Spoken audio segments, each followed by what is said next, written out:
আপনি জানেন কি, প্রায় এক দশক পর হঠাৎ করে আবার চালু হতে যাচ্ছে ঢাকা করাচি সরাসরি বিমান যোগাযোগ। কিন্তু প্রশ্ন হলো, এটা কি শুধু একটি ফ্লাইট, নাকি এর পেছনে লুকিয়ে আছে আঞ্চলিক রাজনীতির বড় কোনো ভূমিকম্প? আর সবচেয়ে গুরুত্বপূর্ণ প্রশ্ন, এই সিদ্ধান্ত কি দিল্লিকে অস্বস্তিতে ফেলেছে? এই সব পুরো খবর জানতে ভিডিওটি শেষ পর্যন্ত দেখুন, কারণ বিষয়টি শুধু ভ্রমণ নয়, এটি বাংলাদেশের পররাষ্ট্রনীতির এক ঐতিহাসিক মোড়। ভিডিওর মূল পর্ব শুরু করার পূর্বে আপনাদের কাছে অনুরোধ থাকবে, আপনারা অবশ্যই আমাদের চ্যানেলটি সাবস্ক্রাইব করবেন এবং সেই সাথে সাথে অল বেল আইকন নোটিফিকেশনটি অন করবেন এবং আমাদের ভিডিও অবশ্যই লাইক ও শেয়ার করে আমাদের সাথেই থাকবেন। দীর্ঘদিন ধরেই বাংলাদেশের পররাষ্ট্রনীতি ছিল দিল্লি কেন্দ্রিক। বিশেষ করে বিগত আওয়ামী লীগ সরকারের আমলে ভারতের সঙ্গে সম্পর্ককে প্রায় একতরফাভাবে অগ্রাধিকার দেওয়া হয়। ফলাফল কি হয়েছিল? পাকিস্তানের সঙ্গে সম্পর্ক কার্যত হিমশীতল, সরাসরি বিমান চলাচল বন্ধ, কূটনৈতিক যোগাযোগ সীমিত, যাত্রীদের তৃতীয় দেশ হয়ে ভ্রমণে বাধ্য হওয়া। 2010 সালের পর থেকে ঢাকা করাচি বা ঢাকা লাহোর এই রুটগুলো প্রায় ইতিহাসে পরিণত হয়। কিন্তু রাজনৈতিক পট পরিবর্তনের পর অন্তর্বর্তীকালীন সরকার ক্ষমতায় আসতেই এই চিত্র দ্রুত বদলাতে শুরু করে। পাকিস্তানের প্রভাবশালী সংবাদ মাধ্যম জিও নিউজ এবং একাধিক আন্তর্জাতিক গণমাধ্যমের তথ্যানুযায়ী পাকিস্তানের সিভিল এভিয়েশন অথরিটি বিমান বাংলাদেশ এয়ারলাইন্সকে ঢাকা করাচি সরাসরি ফ্লাইট পরিচালনার আনুষ্ঠানিক অনুমতি দিয়েছে। এই অনুমতি প্রাথমিকভাবে দেওয়া হয়েছে 30 মার্চ পর্যন্ত। সপ্তাহে 3টি ফ্লাইট চালুর প্রস্তুতি। খুব শিগগিরই, সম্ভবত এই মাসের শেষেই প্রথম ফ্লাইট আকাশে উঠতে পারে। পাকিস্তানে নিযুক্ত বাংলাদেশের হাই কমিশনার ইকবাল হোসেন খান নিজেই বিষয়টি নিশ্চিত করেছেন। কিন্তু এখানেই গল্প শেষ নয়। এই ফ্লাইটের গুরুত্ব আমাদেরকে বুঝতে হবে। এই ফ্লাইটের গুরুত্ব 3টি স্তরে। প্রথমত, কূটনৈতিক স্তর।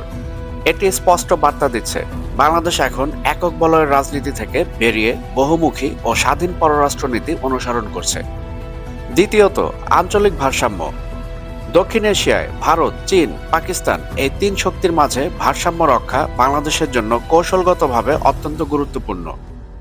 পাকিস্তানের সঙ্গে সম্পর্ক উষ্ণ করা মানে ভারতের একচেটিয়া প্রভাব থেকে বেরিয়ে আসা। এবং তৃতীয়ত, অর্থনীতি ও জনগণ। একসময় এই রুটে ব্যবসায়ী, শিক্ষার্থী, রোগী, পরিবার, স্বজন নিয়মিত যাতায়াত করতেন। এই ফ্লাইট পুনরায় চালু হলে সময় কমবে, খরচ কমবে, মানুষে মানুষে যোগাযোগ বাড়বে। অনেকেই হয়তো জানেন না, স্বাধীনতার পর 80 এবং 90-এর দশকে পাকিস্তান ইন্টারন্যাশনাল এয়ারলাইন্স এবং বিমান বাংলাদেশ এয়ারলাইন্স নিয়মিত ফ্লাইট পরিচালনা করত ঢাকা করাচি ও ঢাকা লাহোর রুটে। তখন এসব ফ্লাইট ছিল দক্ষিণ এশিয়ার সংযোগের প্রতীক। কিন্তু সময়ের সঙ্গে সঙ্গে যুদ্ধাপরাধ ইস্যু, কূটনৈতিক বক্তব্য, ভারতের ঘনিষ্ঠতা সব মিলিয়ে দুই দেশের সম্পর্ক ধীরে ধীরে তলানিতে ঠেকে এবং তারই সরাসরি প্রভাব পড়ে আকাশপথে। এবার আসি আসল প্রশ্নে, এটা কি শুধু ফ্লাইটেই থেমে থাকবে, নাকি বাণিজ্য চুক্তি, সামুদ্রিক যোগাযোগ, প্রতিরক্ষা সহযোগিতা সর্বক্ষেত্রেই দুই দেশের সম্পর্ক আরো ঘনিষ্ঠতর হবে? ইতিমধ্যেই করাচি চট্টগ্রাম সরাসরি শিপিং সার্ভিস চালু হয়েছে। বিশেষজ্ঞরা বলছেন এই ফ্লাইট আসলে একটি ডিপ্লোম্যাটিক আইস ব্রেকার। আর এখানেই শুরু হয় সাসপেন্স। দিল্লি কি প্রতিক্রিয়া দেখাবে? দক্ষিণ এশিয়ার শক্তির ভারসাম্য কি বদলাবে? বাংলাদেশ কি সত্যি নতুন কূটনৈতিক পথে হাঁটছে? একটি বিমান রুট শুধু আকাশে আঁকা একটি রেখা নয়, একটি রাষ্ট্রের কৌশল, বার্তা ও সাহসের প্রতীক। ঢাকা করাচি ফ্লাইট আজ শুধু ভ্রমণের খবর নয়, এটি বাংলাদেশের নতুন পররাষ্ট্রনীতির একটি জোরালো ঘোষণা। প্রশ্ন একটাই, এই সাহসী পথ চলা কোথায় গিয়ে থামবে? আপনার মূল্যবান মতামত অবশ্যই কমেন্টে আমাদেরকে জানাবেন। ভিডিওটি ভালো লাগলে লাইক ও শেয়ার করবেন এবং আমাদের চ্যানেল সাবস্ক্রাইব করে all bell icon notification on করে আমাদের সাথেই থাকবেন। ভিডিও আজকের দীর্ঘায়িত করছি না। সবাই ভালো থাকবেন, সুস্থ থাকবেন। বন্ধুগণ, আজকের বিশ্ব আপনাদেরকে সঠিক সংবাদ প্রদানের জন্য বদ্ধপরিকর।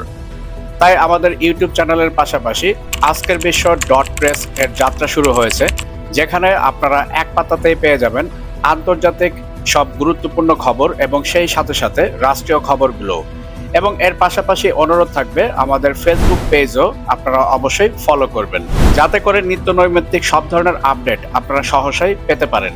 ভিডিও শেষ করার পূর্বে আপনাদের কাছে অনুরোধ থাকবে আমাদের ইউটিউব চ্যানেলটি অবশ্যই সাবস্ক্রাইব করবেন এবং সেই সাথে সাথে all bell icon notification on করবেন, যাতে করে পরবর্তী যে কোনো ভিডিওর আপডেট আপনি সরাসরি পেতে পারেন এবং সেই সাথে সাথে আমাদের ভিডিও লাইক ও শেয়ার করে আমাদের সঙ্গেই থাকবেন।